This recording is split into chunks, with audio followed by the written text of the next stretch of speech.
Morjes! Tervetuloa Fillaripäiväkirjan Spinning Studioon. Lupasin tehdä pienen videon tuommoisesta Takin Neo 3M trainerista. Mä oon vähän aloittelija ton kanssa, mutta nyt kerron kumminkin ne speksit ja fiilikset, mitkä mulla on tuommoisen niin kuin aloittelijan näkökulmasta. Hei, lupasin tehdä pienen videon tästä Garminin vekottimesta. Garminin älytrainerista. Tämä on Takin Neo 3M. Elikkäs kyse on siis älyharjoitteluvastuksesta. Mä oon tosi noviisi näissä hommissa, että mulla ei ole ikinä ennen ollut mitään tämmöistä harjoitusvastusta. Joten tää on nyt ihan ensi kerta. Joten tää video ei ole mikään semmonen niinku pro-tips ja vinkit, vaan vähän silleen niinku perstuntumalla käydään vähän läpi tätä juttua, että minkälainen tää on, mitä speksejä tää tarjoaa ja sitä rataa. Ainakin tuo niin näppärän kokoinen, niin mahtuu pieneen nurkkaan ja tuossa kantokahvalla siirrät oikeaan paikkaan sen ja parilla klikkauksella sä leväytät ton sitten haluttuun paikkaan. Ja jos sua niin oikeasti kiinnostaa tää, niin lisäinfot löytyy täältä Garminin sivuilta. Ja täältä sivulta sitten vaan valitset, että otat sä SRAMin, Shimanon tai jollain muulla vapaarattailla ja palikoilla tai vekottimen. Yes. Mitäs muuta täällä käyttökelpoista kerrottaisiin?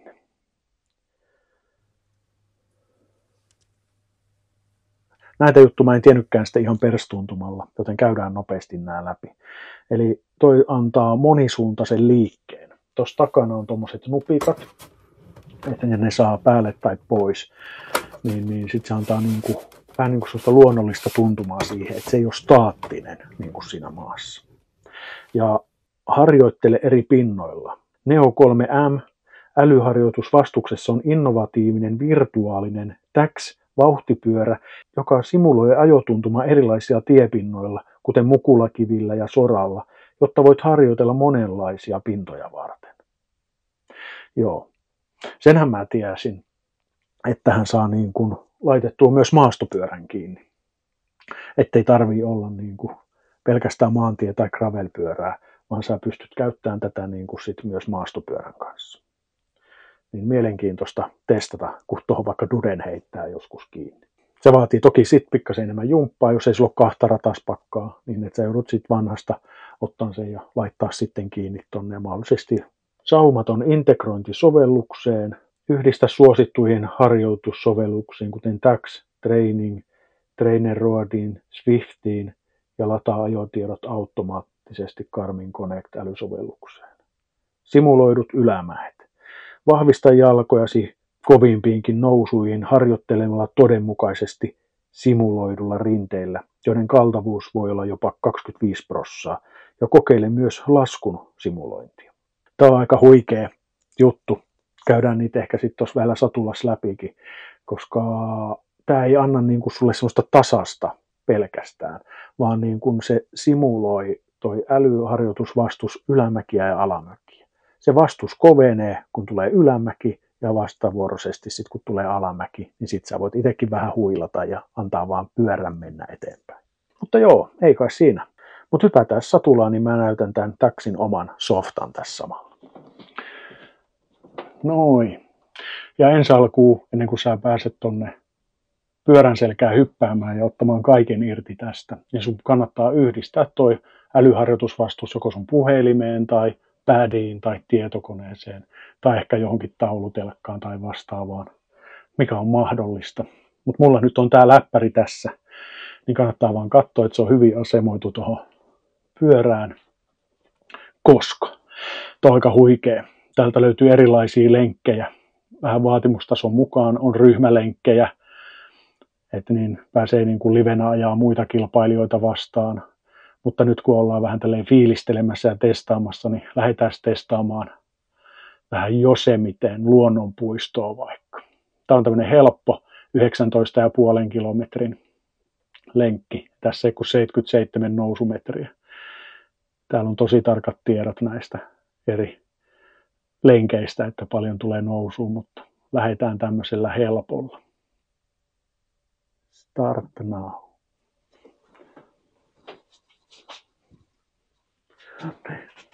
Ai, ei muuta kuin kengät jalkaan ja menoksi.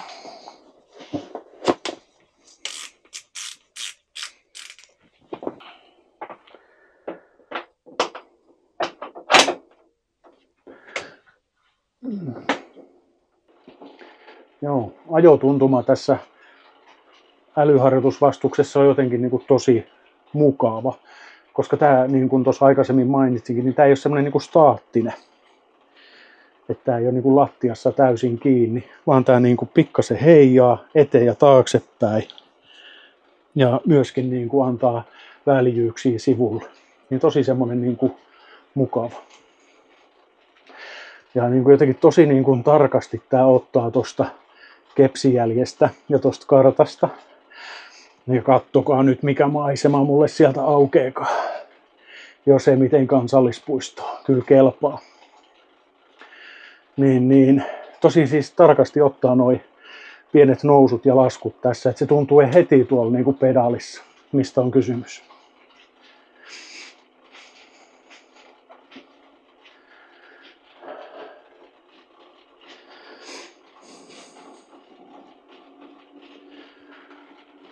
Ei tarvii alkaa sitten vaan niin kuin alamäkeen laittaa pikkasen isompaa vaihdetta silmään, niin saadaan vähän nopeutta tähän mankeliin.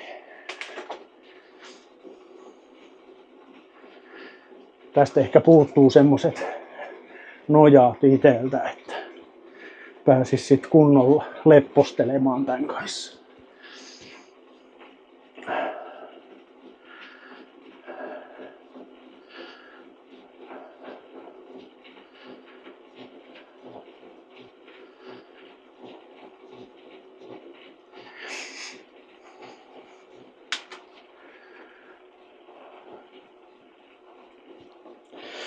Saa nähdä, pitäisiköhän tää polkasta ihan reitti tässä loppuun ja fiilistellä näitä maisemia.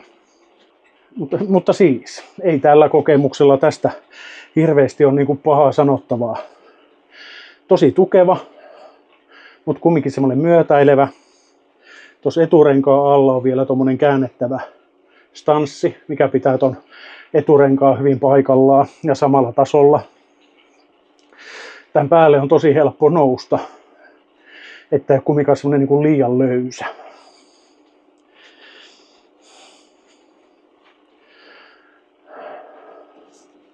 Ja mitäs? No niin, nähtäväksi jää sitten, että minkälaista lenkkiä tämän kanssa saa tehtyä. Mä oon silloin kun sinne Hanko-Nuorgam-retkelle valmistauduin, niin silloin tuli käytyä spinningissä tosi paljon. Ja tykkäsin siitä treenaamisesta, koska tuntui, että siitä saa paljon enemmän irti kuin tuolla mettässä tai kaduilla polkiessa. Niin ehkä mä tältä toivon pikkasen jossain kohti vähän sitä samaa. Ja spinningissä on hyvin tärkeää se, että on hyvä musa. Niin täällä fillarikellarissa saa sitten luukuttaa omaa musiikkia ihan ehdon tahdoin. Ja sitä varten mulla on hyvät kuulokkeetkin. Shokin tämmöiset luujohdin kuulokkeet, niin ne on ihan älyttömän hyvät. Niin myöskin juostessa ja pyöräillessä, kun nämä ei ole tiellä, nämä saa hyvin tänne niin kuin lasien alle ja kypärän alle niin kuin olemaan, että ne niin kuin mahtuu siellä olla. Ja ne on hyvät tämmöiset pienet, että ei haittaa vaikka on kypärä tai vahvasankaiset aurinkolasit päässä, niin ne mahtuu hyvin tuolla korvalla olemaan. Ja ne on sitä paitsi turvalliset, koska sä huomioit ympäröivän maailman, että sä et sulkeudu semmoisten isojen mäkeä pukkaa, meinaa hyytyä. Niin. Eli olin sanomassa sitä, että nämä on myöskin turvalliset kuulokkeet, koska nämä ei blokkaa sitä kaikkea ääntä. Eli sä havainnoit kumminkin kaiken ympärillä tapahtuvan paljon helpommin. Vaikka sulla on siellä vähän jorinaa ja musiikkia mukana. Kuulet lintujen laulun ja takana tulevat autot.